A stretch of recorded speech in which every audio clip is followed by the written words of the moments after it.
कारण मुख्यमंत्री आज देखील दिल्लीतच आहेत. कदाचित ते उद्या येतील, परंतु मी उद्या पुण्याच्याच दौऱ्यावर आहे, परवा मी अहिल्यानगरच्या दौऱ्यावर आहे. मी सोमवारी गेल्यानंतर याबद्दलच्या बाकीची चर्चा मला करायची, ती म्हणजे माणिकराव कोकाटेंशी पण करायची, इतरांशी पण काहींची करायची, ती करून त्याबद्दलचे निर्णय मी मंगळवारी.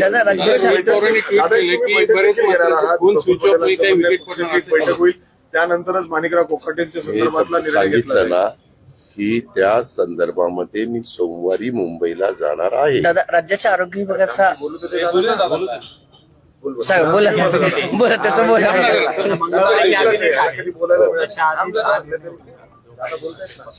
तिथं गेल्यानंतर आम्ही ठरवलं की आधी होईल का नंतर होईल तेव्हा तुला सांगेल. आरोग्य विभागाचा एक घोटाळा आरोप करतोय की काही मंत्र्यांचे फोन टॅप होत आहेत, त्यामुळे हे मंत्री फोन बंदच करून ठेवतात आणि अशी शंका त्यांनी ट्विट केलेलं आहे आणि असं थेट आरोप मी करतायत. तुम्हाला सांगू का, कुणी आरोप करण्याचा प्रत्येकाला अधिकार आहे. तुम्ही पण कुणी पण आता काही आरोप करू शकता, तुम्ही ते करणार नाही हे मला माहिती आहे, पण त्यातला भाग सांगितला. परंतु आरोप करणाऱ्यांनी काही प्रूफ दिलं पाहिजे. काय होतं, आरोप करायचे आणि प्रूफ काहीच द्यायचं नाही. काहीतरी दाखवलं पाहिजे ना की हे अशा अशा पद्धतीनं होतं, तर त्या आरोपाला मध्ये काहीतरी तथ्य पुरावा तर काहीतरी पाहिजे. दादा एक फक्त जास्तच आरोप करायला लागले. मला माहित नाही, तर तू बघ. दादा, आरोग्य विभागाचा एक प्रश्न आहे. 2100 कोटी रुपयाचं एक टेंडर सुमित फॅसिलिटी नावाच्या अमित सोळंकेंना देण्यात आलं होतं अँब्युलन्ससाठीचं. त्यांना काल झारखंडमधून अटक केली आहे.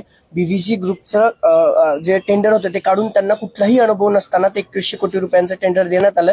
तो घोटाळा समोर आलाय. राज्यात कुठे दिलं? अटक झाली झारखंडमधनं त्यांना काल. अरे कुणी श्रीकांत शिंदेच्या वेळेस ते दिलं होतं.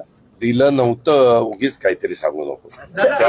एक मिनिट त्यावेळेस ते चालू होती प्रोसेस चालू होती, परंतु आचारसंहिता लागली, निवडणूक लागली, त्यावेळेस थांबलं. बाबा असं काय करतो. आता देवेंद्र फडणवीस मुख्यमंत्री झालेले, आता माझ्या माहितीप्रमाणे ती मॅटर कोर्टामध्ये पण गेलेली होती. कोर्टाने पण त्याच्याबद्दलचे काही त्यांचं मत आहे ते त्याच्यामध्ये सांगितलेलं आहे. आता तुम्ही आता वेगळी माहिती देता, उद्या शनिवार आहे, रविवार आहे, परवा, पण सोमवारी गेल्यानंतर मी त्याच्याबद्दलची माहिती घेईन. पण एक आहे, तुम्ही म्हणताय त्या व्यक्तीचं कदाचित टेंडर अजूनही तिथं आहे, पण मी क्लिअर माहिती घेतल्याशिवाय बोलणं उचित दिसणार नाही. मी माहिती घेऊन सांगतो. आता सध्या पक्षातनं मुक्त केलेलं आहे. पक्षातून नाही, पदावरून मुक्त केलेलं आहे. पक्षात आहे, परंतु ते पण मला अजून भेटलेले नाहीत. पण मी त्यांना भेटल्यानंतर मी काय ट्विट केलं, पत्रकार मित्रांनो तुम्ही ते सगळं पाहिलेलं आहे.